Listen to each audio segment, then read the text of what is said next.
Welcome to this special edition of From the Core. When most of us hear about North Korea, we usually hear words like dictatorship, nuclear weapons, and isolation. However, there is an invisible issue in North Korea that needs to come to light. At the Barksdale Center, the Mayor's Youth Leadership Council, along with the organization Liberty in North Korea, or LINK, have put together a presentation that brings this issue to light.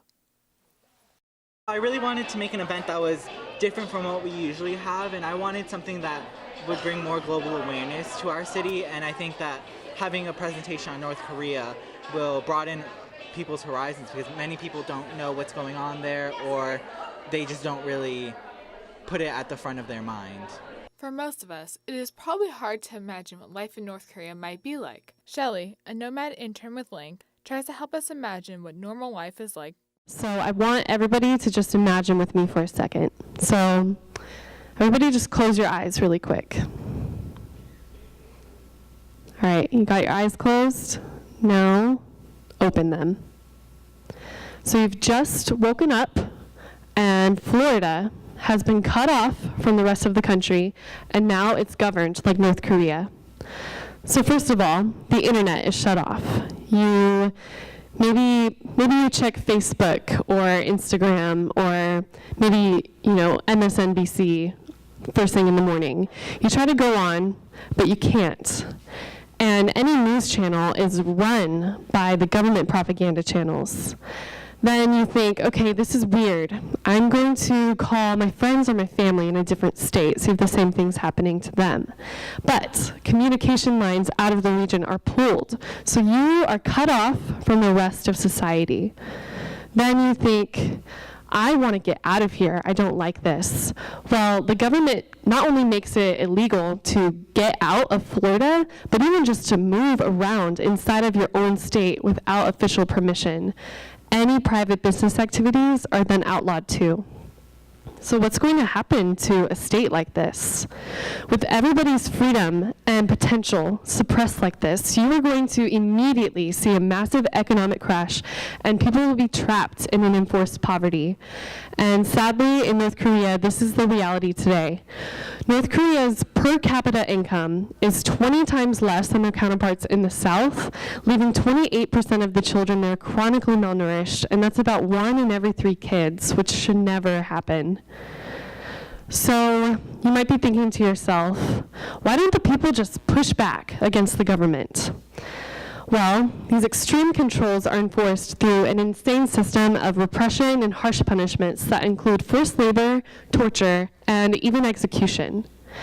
How this works is, the government first tries to use these information blackouts and their propaganda to force you to worship the leaders.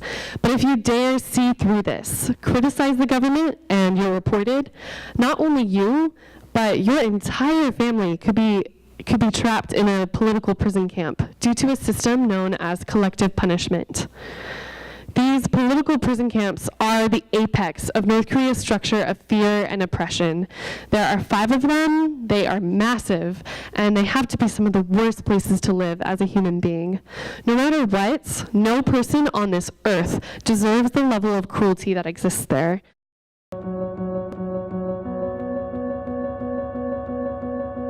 Life in China was harder than life in North Korea. If I was caught in China, I would have been sent back to North Korea, or I can be killed. 거기 오면 어느 순간에 강제 북송 당할지 모르고 어느 순간에 잡힐지 모르니까 공안들인데 너무 위험해요.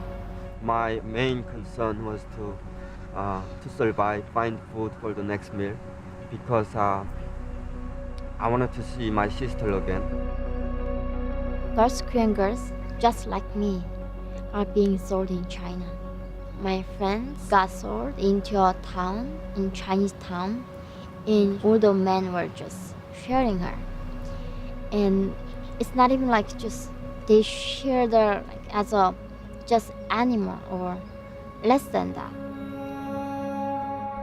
제가 도착해서 이틀 만인가 공안이 쳐들어온 거예요. 그 제가 숨어 있는 집에 어떻게 알았는지 저도 모르겠어요. 그러니까 되는 날이었어요. 북한으로 넘어가는 날이었는데 차가 한 대 온 거예요. 그래서 우리가 같이 그 동생이랑 차를 탔는데 그 차가 저희를 구해주는 차였어요. There are so many North Korean defectors who are still hiding in China, who are still struggling and suffering. Even though they want to run away, but they don't know where they have to go. So this is a big problem. After Link helped me escape China, I had the opportunity to come to America. 저는 정말 매 순간이 꿈 같을 때 많거든요. 그래서 막 깨어나지 않고 싶은 그런 마음이 들어요. 저한테는 자유가 그냥 꿈이 이루어진 거예요. Nowadays, I think whenever I decide my major or my job, I think, oh, this is freedom.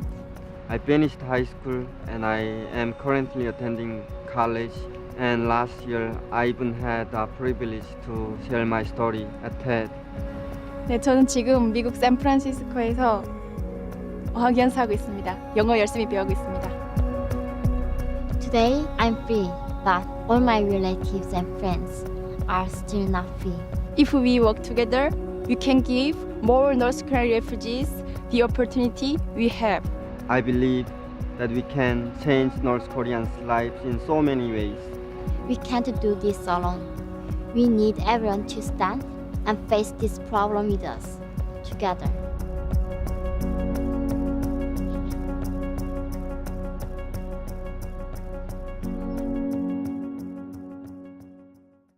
I would suggest right now to start with the awesome rescue campaign that is happening.